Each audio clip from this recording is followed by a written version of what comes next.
Assalamualaikum warahmatullahi wabarakatuh. Perkenalkan, nama saya Muhammad Mifsi Bahariski. Saya di sini akan menjelaskan tentang pengertian paradigma.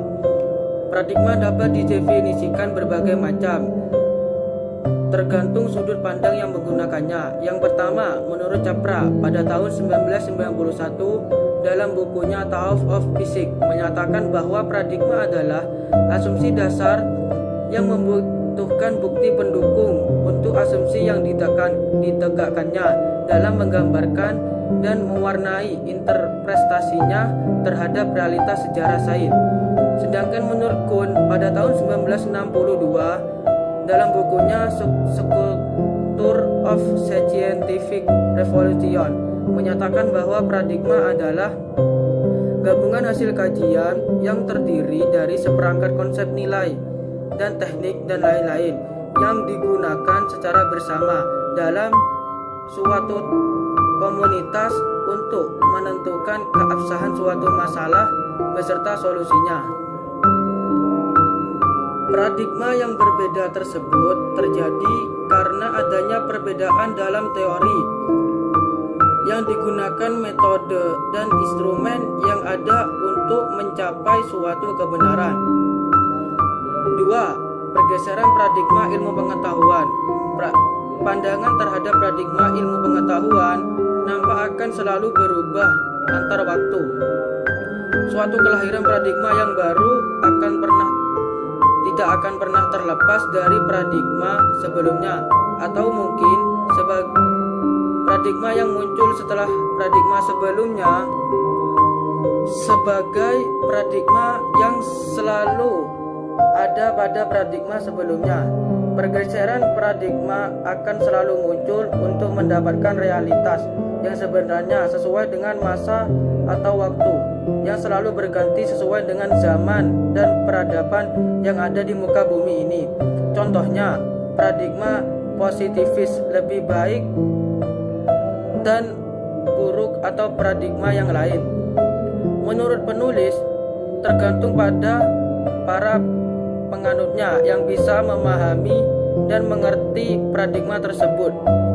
Kuhn menyatakan bahwa pergeseran paradigma ilmu pengetahuan akan menimbulkan suatu kekerasan dan dapat memicu adanya suatu konflik.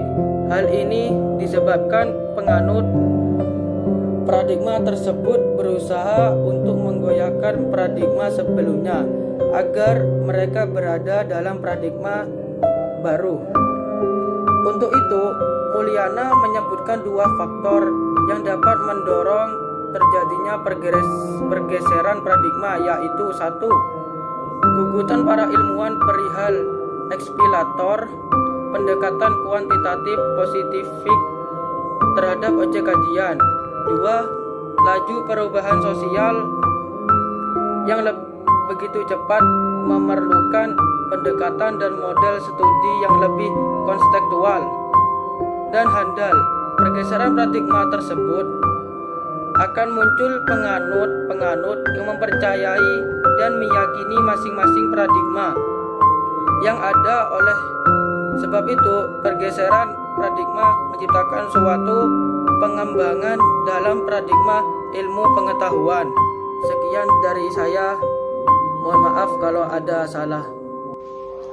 Baik, di sini saya akan menjelaskan di bagian subbab ketiga, yaitu perkembangan paradigma. Yang menjadi pertanyaan saat ini yaitu bagaimana seorang dapat mengembangkan paradigma ilmu.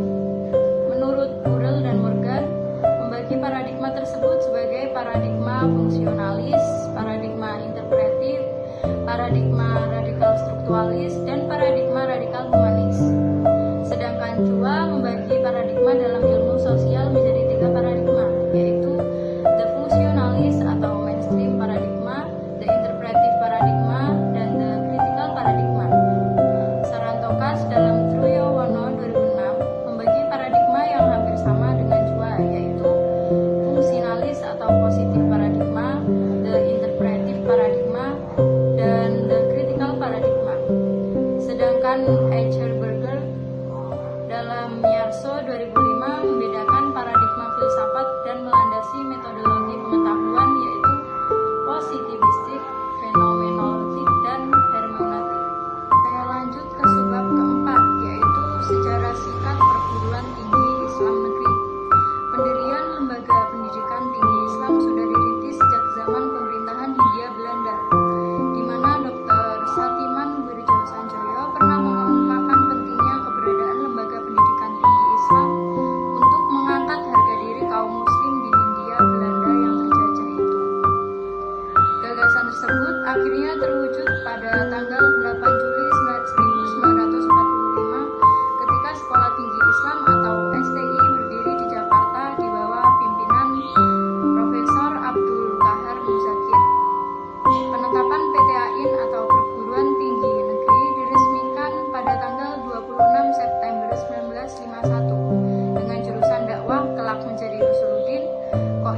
perguruan tinggi Islam di Indonesia merupakan suatu keharusan. Paradigma baru itu mau tidak mau melibatkan reformasi besar yang mencakup perubahan kebijakan yang lebih terbuka, transparan, dan akurat. Dalam konteks itu, misi dan fungsi perguruan tinggi Islam secara lebih spesifik itu ada 6. Yang pertama yaitu mendidik mahasiswa dan warga negara untuk memenuhi kebutuhan seluruh sektor aktivitas manusia. Yang kedua, memberikan berbagai kesempatan kepada para peminat untuk memperoleh pendidikan tinggi sepanjang usia. Yang ketiga, memajukan, menciptakan, dan menyebarkan ilmu pengetahuan melalui penelitian.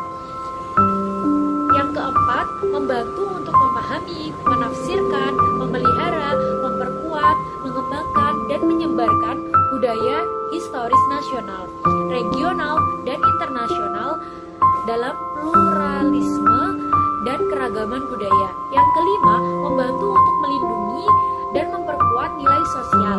Yang keenam, memberikan kontribusi kepada pengembangan dan peningkatan pendidikan pada seluruh jenjangnya. Oke, selanjutnya saya akan menjelaskan tentang membangun kembali perguruan tinggi Islam.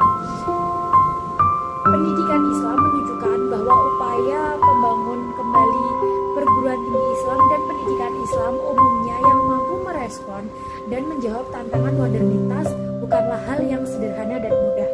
Bahkan, seperti yang disimpulkan oleh Hussein dan Ashraf, pendidikan Islam pada umumnya terjepit dalam konflik antara tradisi dan modernitas. Dan dalam kaitan ini, setidaknya telah berkembang 3 model, yaitu model yang pertama, model di mana kedua sistem dan substansi keilmuan ditempatkan di bawah satu atap. Dalam model ini, ilmu-ilmu umum dilembagakan pada fakultas-fakultas umum, sementara pihak lain, ilmu-ilmu agama, ditempatkan ke dalam satu fakultas atau fakultas-fakultas agama. Di antara perguruan tinggi Islam yang mengambil model ini adalah Universitas Al-Azhar pada tahun 1961, Universitas Islam Indonesia atau UII Yogyakarta.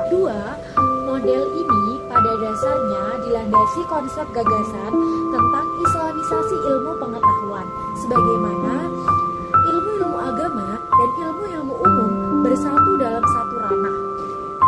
Ketiga, yaitu model STAIN, IAIN, dan UIN. Dalam model ini, ilmu agama menjadi titik tolak yang merupakan inti seluruh wacana dan proses keilmuan dan akademik.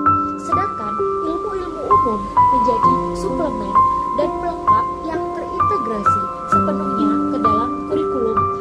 Dengan cara ini, ilmu umum menjadi ilmu bantu untuk memahami dan menjelaskan kerangka normatif agama.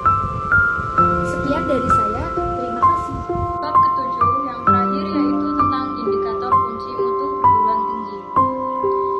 Di Indonesia, secara nasional penilaian mutu perguruan tinggi secara luas menggunakan instrumen yang dikembangkan oleh BANPT dengan membatasi atas 5 indikator kunci, yaitu seperti tanah, gedung, peralatan, dan fasilitas lainnya. Finansial seperti struktur, pemasukan, pengeluaran, dan penggunaan dana. Aset sumber daya manusia seperti rekrutmen mahasiswa, rekrutmen dan pengembangan pengajar, serta staf pendukung lainnya, dan informasi seperti online internal connectivity melalui sistem manajemen informasi yang baik atau BANPT. Sekian penyampaian materi dari kelompok